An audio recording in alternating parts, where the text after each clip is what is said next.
Olá, tudo bem? Você está no Cosmotel, Cosmologia e Teologia no mesmo universo. E no episódio de hoje a gente vai continuar a falar sobre o James Webb, a teoria do Big Bang, por aí vai. No episódio anterior desta série, que sai às quartas-feiras, né? Na semana passada eu mencionei sobre os fundamentos dessa briga, dessa confusão que está tendo entre o James Webb e a teoria do Big Bang. Spoiler, da final da série não tem briga nenhuma. Por enquanto, até essa data que eu estou gravando isso, está tudo certo, não tem nada errado.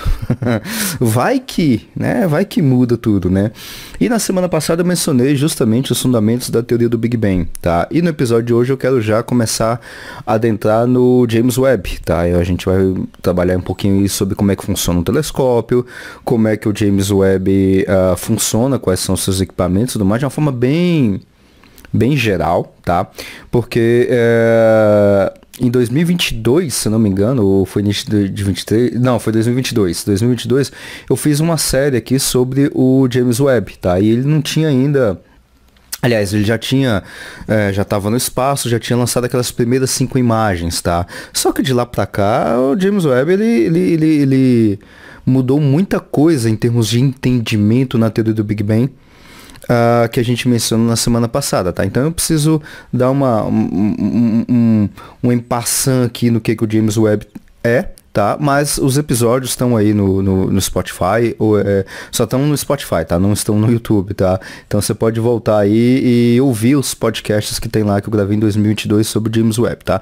Mas não vai lá agora, deixa eu te explicar do jeito, o que você precisa saber para essa confusão do James Webb, eu vou te explicar aqui nesse episódio, tá certo? É isso que a gente vai acabar trabalhando. Só para fazer a ponte com a semana passada, então o que é a teoria do Big Bang, né? A teoria do Big Bang eu vou utilizar esse termo teoria do Big Bang como uma analogia ou como um sinônimo do modelo cosmológico padrão que nós temos, que se chama lambda, que é a letra grega maiúscula, lambda CDM, tá? Então, o nosso modelo cosmológico padrão é o lambda CDM, não é a teoria do Big Bang. Dentro do lambda CDM, nós temos diversas teorias, leis e evidências de como é que o universo funciona, tá? Então, por exemplo, expansão acelerada do universo, está dentro do lambda CDM. Como é que funciona efeitos gravitacionais da evolução do universo e tudo mais, está lá dentro do lambda CDM, tá? A energia escura, matéria escura, mas não é só isso que tem. Dentro do lambda CDM também temos teorias, no plural mesmo, tá? Teorias de formação galáctica, tá? A gente tem algumas teorias que acabam trabalhando de forma unificada ou tentando ser unificada, teorias de evolução estelar, tá? Por que eu digo teorias? Porque a gente tem várias teorias e elas dependem da observação astronômica, que é o que o James Webb está fazendo. Ele está fazendo observação disso para melhorar essas teorias, tá? Tá dentro do lambda CDM também, tá? Outras coisas que estão dentro do lambda CDM que a gente não vai, e aí em episódios futuros eu posso trabalhar isso melhor, a gente não vai ter evidências observacionais diretas, nem do James Webb, nem de qualquer outra coisa, tá? Que é o que? Cosmologia quântica, inflação, ou teorias de inflação, que na realidade tem mais de uma, tá? Inclusive na minha tese de doutorado eu coloquei um pontozinho a mais em um modelo de teoria de inflação. Pô, mas você só fez só isso? Pois é, eu gastei 4 anos, 2 anos de mestrado, 2 anos de doutorado para fazer apenas isso, tá? Pra você ver um tanto que o negócio é complexo, tem muitos detalhes, tá? E eu ainda estou trabalhando nisso até hoje, agora de uma forma, vamos dizer assim, livre, né? Não estou fazendo pesquisa oficial neste momento em nenhuma universidade, então eu consigo trabalhar de uma forma livre, tentando montar uma teoria de inflação de acordo com as coisas, ou continuando com as coisas que eu estava fazendo. Pois é, resumindo a história, tudo isso está dentro do lambda CDM, tá? E o que está dentro do lambda CDM também? Teoria do Big Bang. Pois é, a teoria do Big Bang está dentro do lambda CDM. O que é a teoria do Big Bang? De uma forma muito geral, ela diz que o universo nasceu de um ponto muito quente, denso, tá? E com predominância de radiação, fótons. Só. E aí, esse ponto muito quente, muito denso, ele cresceu, ficou grandão e está crescendo até os nossos dias atuais, tá? E nós chamamos isso de Big Bang. Teoria do Big Bang. O evento Big Bang em si é antes da teoria do Big Bang. Parece que os caras que montaram essa teoria fizeram a pegadinha. Não, a gente vai fazer a teoria do Big Bang, mas que não engloba o Big Bang. Então. Pois é. Em outro momento eu posso explicar isso um pouquinho melhor, tá? Porque aquilo que nós chamamos de Big Bang, o evento Big Bang, é tecnicamente chamado de período inflacionário, tá? Não está dentro da teoria do Big Bang. A teoria do Big Bang só diz que depois que o universo está nascido, nesse ponto ou nessa região muito quente, muito densa, com predominância de radiação, o universo continua se expandindo ao longo de muito tempo, e essa evolução, essa expansão que não é inflacionária, tá? É uma expansão, vamos dizer assim, normal, devido ao Big Bang, ou ao período de inflação, o universo continua se expandindo, vai ter a formação das primeiras estrelas, aí entra o James Webb. Exatamente nesse ponto vai entrar o James Webb. Só que isso eu vou chutar contas baixas, porque o James Webb ainda não chegou nisso. Eu acredito que ele vai chegar nisso, tá? 100 milhões de anos depois do nascimento do universo, tá? Porque o James Webb, ele tá vendo coisas da ordem de, arredonda aí para baixo, 300 milhões de anos depois do Big Bang.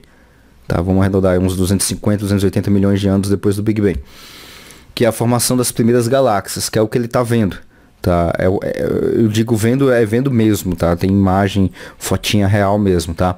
E as primeiras estrelas, obviamente, elas são antes das primeiras galáxias, tá? Então, a teoria do Big Bang vai tratar disso. E a teoria do Big Bang está dentro do Lambda CDM, que é o que a gente está trabalhando aqui, tá? Então, essa é a ponte para a gente fazer na semana passada para o episódio de hoje, tá? Quem tá assistindo no YouTube ou tá assistindo no Spotify, o vídeo, tá? Eu tô olhando de banda aqui, de lado, porque eu tenho uma outra tela aqui, por onde eu vou me guiar para ver as coisas que eu quero que eu quero falar para você. Eu não vou mostrar imagens aqui, porque você pode estar assistindo ou ouvindo esse podcast dirigindo, então presta atenção no trânsito ou mesmo ouvindo, tá? Coloca aí o podcast para você ouvir dentro do carro, mas presta atenção no trânsito, tá? Na academia, então faz o teu supino aí direito, tá? E se você estiver lavando louça e tudo mais, então presta atenção para você não quebrar as louças aí, tá? Aí você vai ouvindo. Eu não vou colocar imagens aqui para você prestar atenção nas imagens, mas na descrição do episódio eu vou colocar o link que eu estou usando, que na realidade é o link lá do site do Webb Space Telescope, tá? Que é o site oficial do James Webb, do telescópio James Webb, tá? Então ele tem um site dentro da NASA e tem um site oficial do James Webb, por onde é publicado as imagens oficiais de alta definição. Então você pode entrar no site do James Webb, se você for fazer pesquisa, por exemplo, você baixa os dados que o James Webb fez e fazer suas próprias imagens, tá? Você consegue fazer isso, tá? Tranquilamente. Inclusive, é uma das coisas que eu quero pesquisar com alguns alunos meus aí nos próximos semestres, justamente fazer imagens que o James Webb está fazendo. Só que eu vou pegar os dados do James Webb, não vou pegar as imagens dele, tá? Mas como assim vai pegar os dados do James Webb que não é imagem? Pois é isso que eu quero explicar nesse episódio, tá? Então o link desse site vai estar aqui na descrição do episódio, tá? Então eu vou deixar isso, você pode entrar à vontade, olhar à vontade, com seus próprios olhos e ler, tá em inglês, tá? Então é o que tem para hoje, tá? Vamos lá, então vamos começar do começo, tá? A questão do telescópio. Antes da gente entrar no James Webb, o que é um telescópio em si, tá? O telescópio em si é um objeto, ele é um equipamento, e ele tem uma determinada funcionalidade. O telescópio ele foi inventado, vamos colocar assim, de forma astronômica, ou seja, para eu usar de forma astronômica, olhar para o céu, tá? Desde o século 17, 1600 e acho que é 1610, 1611, eu não lembro agora a data exata. Que foi quando o Galileu Galilei começou lá atrás mesmo, tá? Só que eu não vou fazer a história toda, tá? O Galileu pegou uma luneta que era o quê? Era um tubo que tinha umas lentes e que o pessoal de navegação, estou falando de 1600, o pessoal de navegação fazia um tubinho, colocava umas lentezinhas, igual lente de óculos, tá? Lente de óculos mesmo. Colocava ali, colocava duas lentezinhas assim, e aí colocava na forma da lunetinha para você poder enxergar mais longe. Então o pessoal de navegação utiliza isso bastante para poder... Bom, século XVI, você não pode chegar muito perto de um navio, tem a questão da pirataria, tem as guerras e tudo mais, e é claro para você ver se você está indo no rumo certo de uma ilha, de terra firme e tudo mais. Pois é, o Galileu pegou essa luneta e aperfeiçoou essa luneta. Aperfeiçoou como? Ele pegou essa luneta e modificou ela para poder observar mais longe ainda. Só que o mais longe que ele queria observar era ver a Lua. Então o Galileu apontou esse novo objeto, que vamos chamar agora de telescópio, né, para a Lua e começou a ver que a Lua tinha crateras. 1610, a Lua é cheia de buraquinho. Muitos buraquinhos, tá? Então ele começou a ver crateras na Lua, inclusive tem os desenhos dele, né?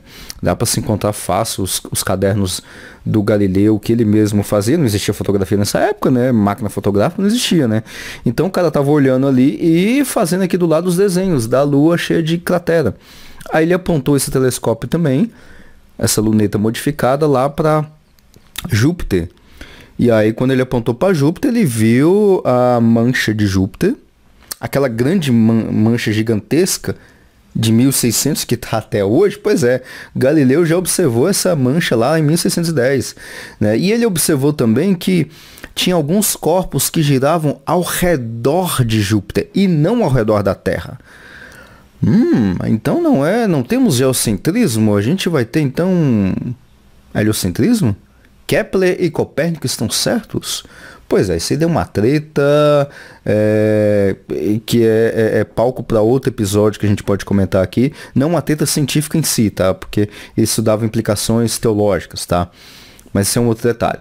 Bom, então ele descobriu, e essas pontinhos que estavam girando ao redor de Júpiter é o que nós conhecemos hoje como as 4 luas galileanas, né? Que são, na realidade, as luas ou satélites naturais de Júpiter, que é Io, deixa eu ver se eu sempre esqueço o nome de alguma. Io, Europa, Ganimedes e Calisto. Olha, não esqueci nenhuma. São essas 4 luas. Você pega um telescópio aí do mais simplesinho, com binóculo, dependendo da sua visão, acho que dá pra ver. Você aponta para Júpiter e você vai ver 4 pontinhos que estão rodando ao redor de Júpiter.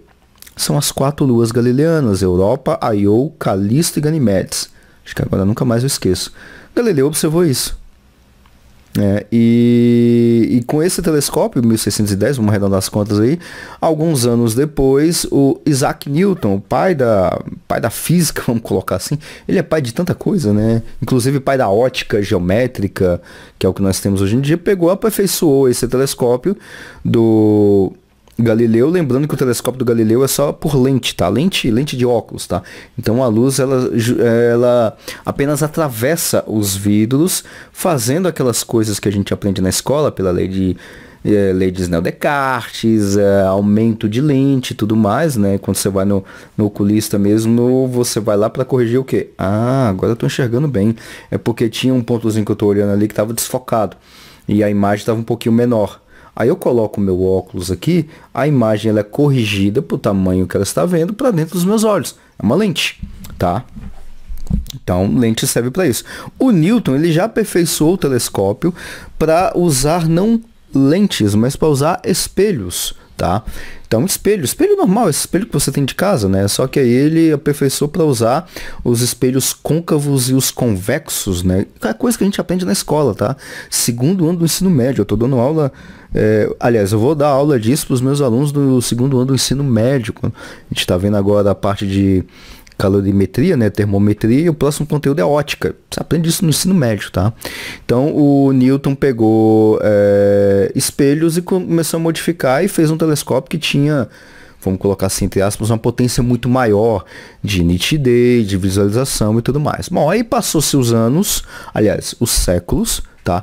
E agora a gente chega nos telescópios espaciais, tá? Vamos dar um salto gigantesco aqui, porque o assunto de hoje não é telescópios puramente, é o telescópio James Webb. Acontece que quando você faz observação em terra, né, a gente tem, você já observou que é até cultural que a gente coloca isso, como é que você faz para olhar para o céu e ver que é uma estrela e não um planeta, né? Só ver que está cintilante, né? O cintilante ali, na realidade, quando uma luz vem de um ponto muito distante da distância de estrelas, né? O nosso, mais distante do que o nosso Sol, né? Que o nosso Sol também é uma estrela, né? É uma estrela que a gente vê de dia. Essa luz, quando passa pela atmosfera, dá aquele efeito tudo que a gente aprende na escola também, de refração. E aí ela fica piscando, né? Planetas ao redor... ao redor não, né? Heliocentrismo, não é geocentrismo. Perto da gente, como Mercúrio, Vênus, Marte, Júpiter e Saturno, que até onde eu consigo ver com o meu telescópiozinho simplista aqui, eles cintilam, mas não muito, tá? Por quê? Porque eles estão muito mais perto da gente, o cintilar deles por causa da atmosfera é bem menor, né? Então veja, usando o telescópio a gente tem o cintilar, né? Então isso é um problema, é um dos problemas da gente fazer observatório aqui em terra. Então a gente tem que fazer uma técnica que o pessoal criou recentemente chamada ótica adaptativa, para poder corrigir as imagens que são observadas da Terra para o espaço, tá? Então a gente tem grandes telescópios aí que estão sendo construídos, já tem outros em terra que estão que utilizam essa técnica, por exemplo, os telescópios lá do Havaí, o Keck, se não me engano, eu não sei se o Keck é do Havaí, agora eu não lembro, mas tem um monte de observatórios em terra lá no deserto do Atacama e tudo mais, o VLT. Se bem que o VLT é só em rádio, mas eu acho que eles têm telescópios de observação, tá? Observação ótica, né? Então, a gente tem um problema aí, tem que criar outras técnicas computacionais e tudo mais para poder observar. O ideal, tá? O ideal é a gente mandar satélite para o espaço e no satélite botar um telescópio junto com o satélite, tá? Então o satélite fica lá girando. Lá no espaço não tem atmosfera e aí ele abre lá o telescópio e você observa tudo limpo, não tem ninguém atrapalhando, não tem atmosfera atrapalhando, não tem satélite atrapalhando, um ETzinho que passou aqui, não tem ET, tá? Mas suponhamos que tem um ET que passou aqui bem na frente do telescópio, não tem nada disso, tá? Então você consegue observar o céu completamente limpo porque você está fora da atmosfera da Terra. Pois é, o telescópio espacial James Webb é exatamente esse tipo de equipamento que foi... aliás, a junção dele aqui não importa muito, mas é que ele está montado em cima de um satélite. E ele está numa posição, a gente chama de ponto de Lagrange L2. O que é isso? Ponto de Lagrange L2 é um ponto que está a 1,6 milhão de quilômetros, milhões, é mais de 1 quilômetro de quilômetros, que está... depois da Lua, né, que daqui para a Lua são 400, arredonda 400 mil quilômetros, tá? E nesse ponto de Lagrange L2 é um ponto que fica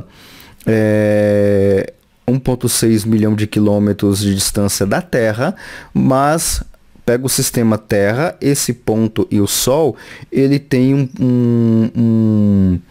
uma vantagem gravitacional, né, uma vantagem em termos espaciais, que ele vai gastar pouco combustível, tá?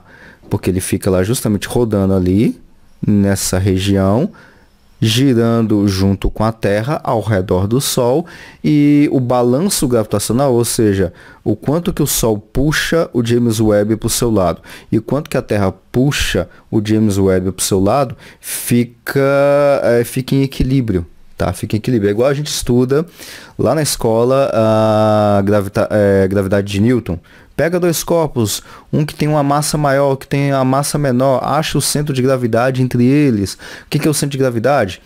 Entre dois corpos, ou seja, vai ser o ponto que vai ter um equilíbrio da força que está puxando esse corpo para cá e esse corpo está para cá. Então você acha exatamente qual que é o ponto de equilíbrio, tá? No caso do L2 não é exatamente um ponto perfeito de equilíbrio, mas quebra um galhinho ali e tal, ele é instável esse ponto, mas o gasto de combustível, que é o principal ponto, é muito pequeno, tá? Muito pequeno em relação ao tempo de operação do telescópio, tá? Então ele está justamente nessa região, tá? Para fazer um gasto de energia bem menor, a 1,6 milhão de quilômetros.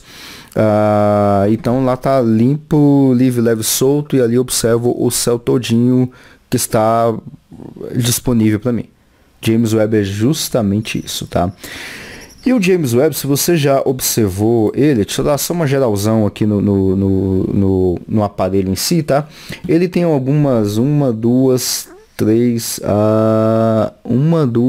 quatro, acho que são 5 folhas, se eu estiver enxergando direito. São 5 folhas de um determinado material e uma parte meio rosada por baixo, que todo esse, é como se fosse a estrutura dele, tá? A base dele é o que a gente chama de escudo de calor, tá? Por quê? Porque o James Webb, daqui a pouco eu vou explicar esses detalhes, o James Webb está virado para o Sol, esse disco de calor está virado para o lado do Sol, para justamente não ter Sol batendo nele, por causa que ele opera em temperaturas baixíssimas, né? E ele tem que operar em temperaturas baixíssimas porque a visualização, o que ele vai captar, está na faixa da frequência do infravermelho. Eu vou só chamar de infravermelho. Tem infravermelho próximo, médio e tem um outro também. Eu vou chamar só de infravermelho, tá? Ou seja, eu preciso captar os fótons na frequência de infravermelho que vem das galáxias e não a que vem do aquecimento do Sol. Tá? Ou dos fótons que estão ao redor, que vem do Sol, que vem de qualquer outro corpo, ou dele mesmo, porque tem emissão de infravermelho dele mesmo. Então por isso que tem esse escudo de calor. Então ele fica meio que de banda para não pegar nenhuma temperatura do Sol e nem dele mesmo. Então ele tem sistema de criogenia e tudo mais, para que tudo aquilo que eu vejo de infravermelho é do objeto que eu estou vendo, estrela, planeta, nebulosa, galáxia, por aí vai, tá? Então essa é a primeira estrutura que a gente observa. Aí depois, a estrutura que mais chama atenção é justamente uns hexágonos meio amarelados, né? O que é isso? Isso é justamente o espelho do James Webb. Isso é um espelho, um espelhão, tá? Um espelho muito grande, tá? E esse espelho, ele é feito, os nossos espelhos normais de casa, né? Eles são feitos de nitrato de prata, né? Então por isso que você olha para um espelho na parte de trás, ele é meio prateadinho, né? O do James Webb é feito de ouro, tá? Então ele tem um filamento finíssimo de ouro, tá? Bem fininho, uma película finíssima de ouro, da ordem de átomos. A tecnologia do James Webb, não vou nem entrar aqui porque ela é formidável. No site você vai ter todos os detalhes, detalhes técnicos de como é que é a engenharia dele, tá? Então a gente tem esse espelho de ouro, tá? E aí o que acontece? Vem a luz de qualquer lugar, bate nesse espelho, aí depois o espelho ele reflete a luz, né? Só que ele é meio curvadinho e tudo mais, então ele vai refletir para um ponto, né? Que a gente chama de ponto focal. E qual que é o ponto focal? O ponto focal é justamente uma pecinha que tem na frente do James Webb que está segurado por 3... Eu estou descrevendo aqui para você, tá? Depois você olha a imagem na internet, continua fazendo o que você está fazendo. Por 3 hastes, né? São como se fosse um tripé, tem uma espécie de uma bolinha, né? Como se fosse uma meia bolinha sendo suspensa por essas 3 hastes que está na frente do espelho principal. Então vem a luz, bate no espelho, é refletida, bate nessa bolinha, que é o ponto concentrado, e dessa bolinha tem um outro espelhinho lá, um espelho secundário, que manda a imagenzinha para dentro, que aí tem como se fosse uma cavidade bem no centro do espelho, tem uma cavidadezinha por onde a luz concentrada do objeto que eu estou observando vai entrar, tá? Então essa é a técnica que o James Webb utiliza para observar as coisas, beleza? Então a luz entrou para dentro do James Webb e aí é que começa a brincadeira, tá? Como assim a brincadeira? Porque o James Webb ele vai ter depois que ele recebeu essa luz, então bate no espelho principal, é refletido para o ponto focal, que tem um espelho secundário, e essa imagem, esses fótons, na frequência de infravermelho, joga para dentro do James Webb. E aí é que começa a coisa. Como assim que começa a coisa? Dentro do James Webb nós temos diversos instrumentos que fica é como se fosse na parte de trás, né, porque tem a cavidadezinha por onde vai entrar a luz, né, a luz vinda do espelho secundário, vai entrar lá para a parte de trás do espelho e vai ter os equipamentos, tá? Que equipamentos? Aí é que começa a brincadeira, tá? Por exemplo, tá? Eu não vou citar aqui todas as tecnologias, todos os detalhezinhos, tá? É só para a gente poder entender de uma forma geral. No site que eu estou olhando aqui, tem a foto, tem a descrição do espelho primário, do espelho secundário, do disco de calor, né? O Sun Shield, tem... como é que você vê o James Webb de frente? Ainda não tinha sido lançado, né? Então aqui são imagens montadas por foto dele, né? Concepções artísticas, tá? Então você tem a parte de trás e aí você tem os equipamentos, tá? Você tem o espelho secundário, o pessoal instalando o espelho secundário, é um negócio grande, bonito, feito de ouro também, tá? O caminho da segmentação entre o espelho primário, o espelho secundário que vai para dentro do James Webb, tem todos esses detalhezinhos aí que você pode observar no site, tá? E aí a coisa começa justamente nos equipamentos que estão dentro do James Webb. Então beleza, recebi a luz entrou para dentro do James Webb, bem um pleonasmo mesmo, tá? Entrou para dentro do James Webb e agora? E agora que começa a coisa. Lá dentro do James Webb tem diversos equipamentos, tá? Tem o NIR SPECT, tá? Que seria... eu vou traduzir aqui meio que secamente para você, que seria o espectrômetro de infravermelho próximo, tá? O NIR SPECT é esse tipo de equipamento. E aí eu tenho a imagem dele e tudo mais, para que ele é feito, toda a sua tecnologia, o que ele vai analisar dessa imagem que ele recebeu. Nós temos também a NIRIS e o FGS, tá? FGS, tá? A NIRIS é o imageador de infravermelho próximo. Nós temos também o FGS, que seria um sensor de guia fino, tá? É um outro equipamento que está dentro do James Webb e outros mais, tá? Eu não vou adentrar muito na questão do equipamento aqui, mas eu preciso explicar, e aí eu vou terminar justamente o podcast com esse detalhe que eu acho mais central. Os instrumentos são maravilhosos, eu poderia passar horas trabalhando com os instrumentos, com a tecnologia dele, é muito bom, tá? Mas o meu foco eu não quero falar dos equipamentos em si, porque o equipamento você colocou lá, analisa, você vai ter o dado que você quer analisar, tá? Então entrou a luz, eu faço a análise da luz, dou um resultado e aí é que eu vou fazer, não sei o que eu vou fazer com esse resultado. Aí é que vem a coisa, tá? Aí é que eu vou fazer análise desse resultado. Como assim análise do resultado? E aí que vai. Quando a luz entra lá para dentro do James Webb, ele vai ter alguns tratamentos desta luz dentro dele, tá? E aí vai entrar um negócio que chama fotometria e espectroscopia. São duas técnicas de fazer imagem, são duas técnicas astronômicas, vamos colocar assim, da gente poder observar o céu, tá? Fotometria é o quê? Fotometria é você tirar foto de um objeto e você poder fazer medidas utilizando essa foto. Essa é a ideia, tá? Por exemplo, tá? Deixa eu dar um exemplo mais simples aqui antes da gente adentrar no James Webb. Não tem os satélites daqui da Terra, que eles imageiam a superfície da Terra.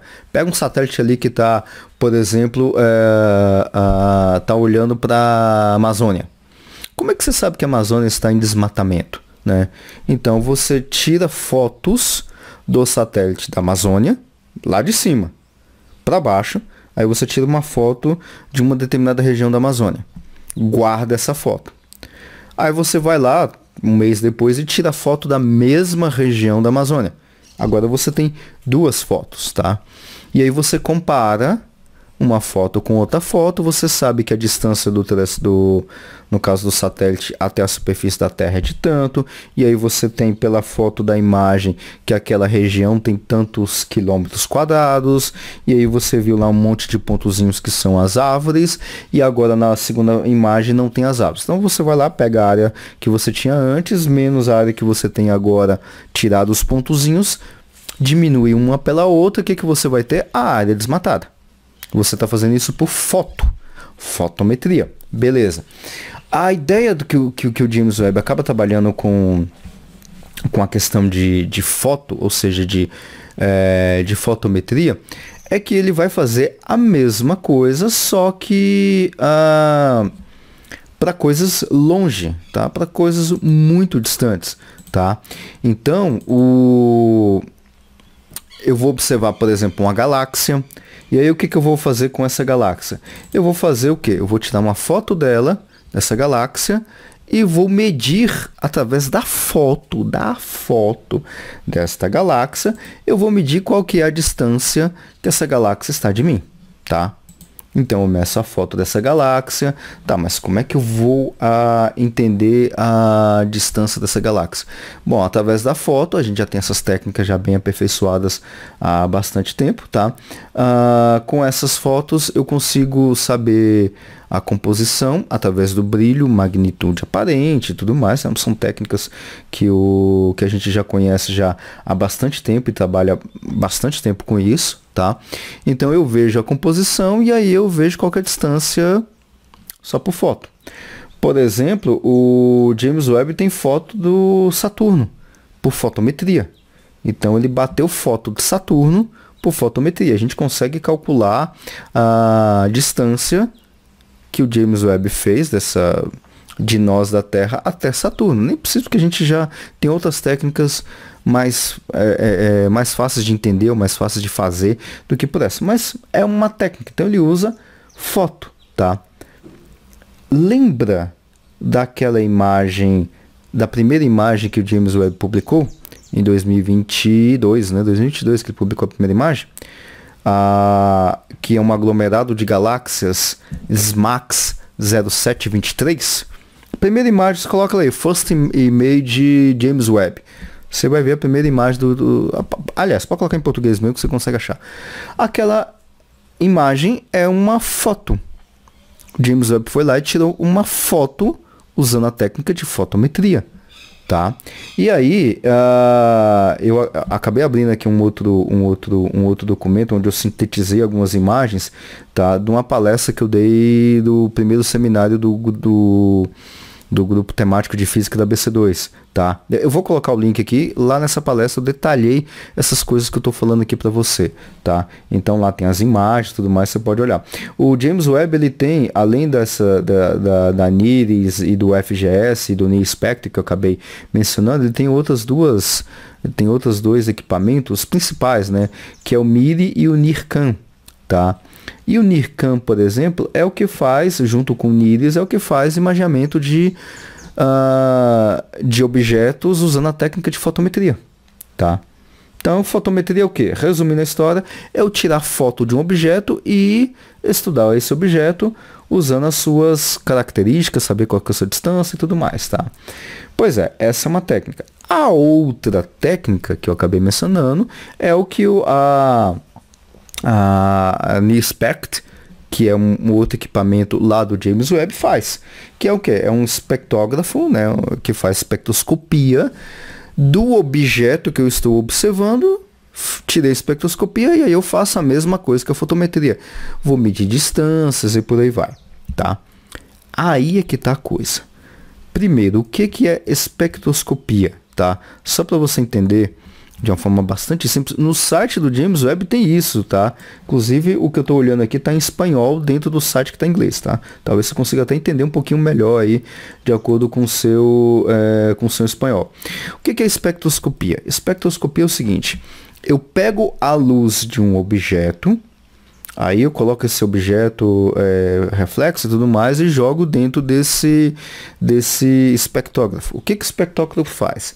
Ele vai analisar essa luz, vai separar essa luz, ó, aqui é vermelho, aqui é verde, aqui é amarelo, aqui é azul e tudo mais. Então vai separar a luz, que a luz ela é branca, porque ela é composta de todas as cores.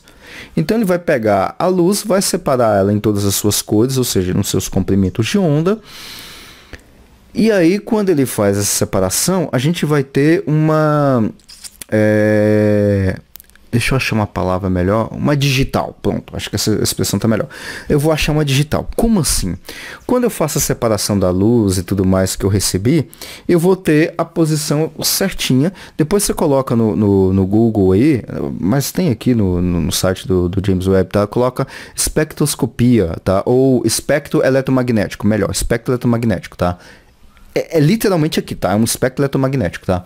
Então você vai ver que a posição da cor vermelha vai estar aqui, aí tem uma região preta, aí vai ter a outra cor que é um azulzinho mais claro, mais escuro, vai para amarelo e tudo mais. Então você vai ter várias faixazinhas de cores. De onde é que veio essas cores? Lá da luzinha que o James Webb recebeu. Veio lá da galáxia, bateu no espelho principal, bateu no espelho secundário, entrou dentro da brechinha lá do James Webb e aí agora cai lá no espectro, no espectrógrafo, e o espectrógrafo agora vai separar essa luz. Quando ele separa essa luz, ele vai ter um vermelhinho, vai ter um azulzinho, vai ter um amarelo e tudo mais. Pois é. Quando eu pego essas várias faixazinhas coloridas, que eu estou sintetizando demais, tá? A espectroscopia é mais complicado que isso, mas estou simplificando. Quando eu pego várias dessas coisinhas, essas coresinhas separadinhas e tudo mais, então aqui tem uma faixinha vermelha, tem uma faixa toda preta, depois outras faixazinhas, eu tenho um espectro, que é o que a gente chama isso de espectro de emissão, porque alguém emitiu, a galáxia que eu estou observando emitiu isso. Pois é. Quando eu olho a posição do vermelho que está aqui e não aqui, o azul que está aqui, mas o azul que está aqui não está aqui, e por aí vai, eu olho aqui nos meus livros de química, olha só que legal, nos meus livros de química que estudam essa parte de espectroscopia desde, pessoal de química me corrige depois, mas desde o século XIX, vamos arredondar aí, 1800 e lá vai para trás, tá? A gente tem tabelado todos os elementos químicos e seus espectros. Ou seja, por exemplo, o átomo de hidrogênio, ele vai emitir um espectro desse, ou seja, uma corzinha vermelha nessa posição, o azulzinho, amarelo e tudo mais, exatamente nessa posição. E não existe nenhum elemento químico natural ou até agora construído pelo ser humano, ou seja, fabricado, que tenha o espectro igual ao espectro do hidrogênio. Não existe. Ele é único. Ele é único. Então, do hidrogênio, do carbono, do oxigênio e por aí vai. Então, eu tenho uma quantidade ali, eu tenho uma mistura ali de CO2, H2O e tudo mais. Pois é, ele tem um espectro único. Único. É uma identidade, é uma digital. Tá? Ela é única. Única. O espectro do hidrogênio é o espectro do hidrogênio e não é confundido, não é igual nem semelhante a qualquer outro elemento químico ou molécula ou qualquer conjunção de H2O com qualquer outra coisa que tenha H misturado. O espectro do hidrogênio é o espectro do hidrogênio único, tá? Não tem outro elemento semelhante, não tem. Então, recebi a luz lá do objeto que eu estou observando, caiu no espectrógrafo, ele separa essas luzinhas, né? Aí eu tenho o dado, ó, tá aqui, o espectro desse negócio é isso aqui. Aí é mandado via internet e tudo mais, chega aqui na Terra, eu olho aqui o espectro, isso aqui é hidrogênio.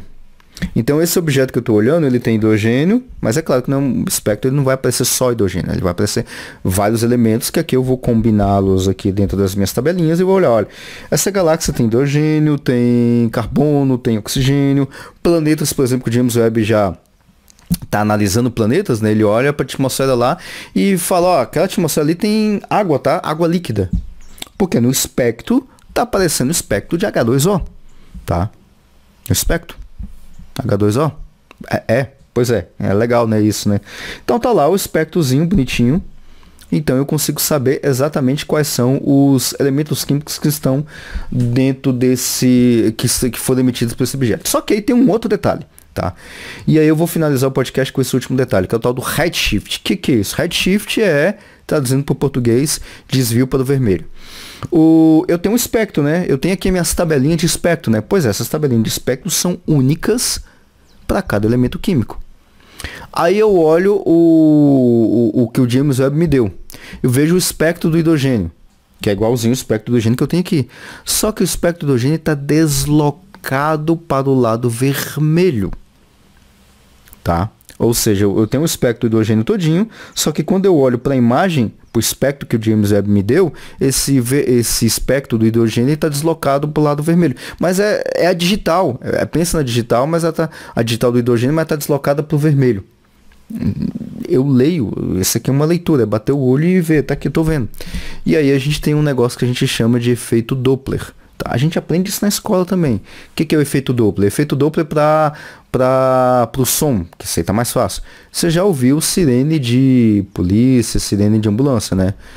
Você está parado, tá vindo em sua direção uma ambulância com a sirene ligada. Você começa a ouvir o som da ambulância, da sirene da ambulância, ficando cada vez mais agudo, frequência mais alta.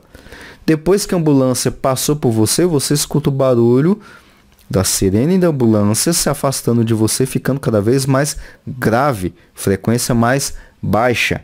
Pro cara que está lá dentro, pro médico e pro enfermeiro que está dentro da ambulância, o que ele está ouvindo? Está ouvindo a frequência da ambulância é a mesma, não altera. O nome desse efeito é o que a gente chama de efeito Doppler. Efeito Doppler para o som. A gente conhece isso perfeitamente. Radar, sonar, tudo é efeito Doppler, tá? Efeito Doppler purinho. A gente conhece, a gente sabe como é que funciona essas coisas. Então, como a gente aprende lá na escola, usando o som, se você souber qual que é a frequência que está emitindo, que a ambulância está emitindo a sirene, e souber qual que é a frequência que você está recebendo, no caso ela está se aproximando ou está se afastando, só com essas duas informações você fala a velocidade da ambulância em relação a mim é de tanto. Então você consegue achar o quê? A velocidade da ambulância, só ouvindo o barulhinho. Isso a gente aprende na escola, tá? Não é nenhuma novidade. Segundo ano do ensino médio, parte de ondulatória. A gente aprende isso, tá? Pega aí um livro de ensino médio, qualquer que você tiver em casa, você vai ver exatamente isso. Para a luz funciona exatamente igualmente da mesma forma. Eu tenho uma luz, e quando essa luz está se aproximando de mim, o espectro desta luz se desloca para o azul. Se aproximando de mim, o espectro, eu vou ver ele cada vez mais azul, a frequência cada vez mais alta. É o que a gente chama de blue shift, aproximação. O objeto está se aproximando de mim. Quando eu vejo o espectro se deslocando para o vermelho, a gente chama isso de redshift. E o que significa redshift? O objeto está se afastando de mim. Beleza, eu tenho a frequência de quanto deveria ser, que é o espectro. Eu tenho aqui mapeado aqui, já tabelei dentro das minhas tabelas aqui. Eu já tenho a frequência, quanto é que tem que ser. Tenho a frequência deslocada. Eu consigo achar o quê? Pegando a analogia lá do efeito Doppler, velocidade do objeto.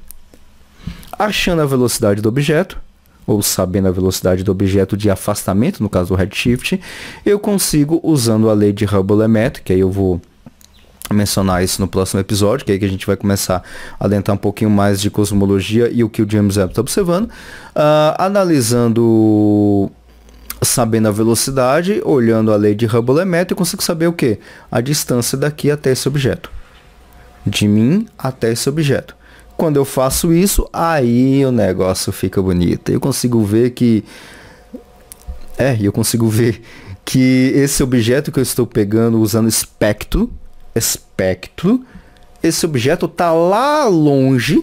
Quando eu vou escrever qual que é a distância que está lá longe, é uma distância que, fazendo a conta usando a teoria do Big Bang, esse objeto está no início do Big Bang? Está lá no início do universo? Usando a teoria do Big Bang, significa que esse talvez seja uma das primeiras galáxias do universo? Então eu estou vendo as primeiras galáxias do universo? É isso mesmo, você está vendo as primeiras galáxias do universo. Olha só que interessante, tá? Bom, o episódio já ficou bastante grande porque eu inclusive estava planejando, tá? Por hoje é isso, e no próximo episódio aí eu volto a falar um pouquinho da lei de Hubble-Lemaître, que é essencial para isso.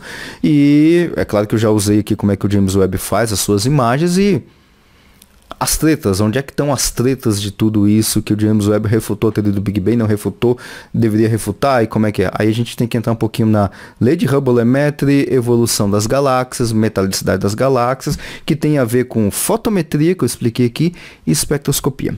Tá certo? Mas esse aí é o próximo episódio. Até a próxima. E se você gostou desse conteúdo, não deixe de curtir, compartilhar com seus amigos, seus colegas, tá? Tanto o link do YouTube, se você estiver assistindo pelo YouTube, ou pelo podcast, tá? E não deixe também de conferir as notas aqui do episódio, porque nela tem muitas informações, tá? Muito obrigado e até a próxima.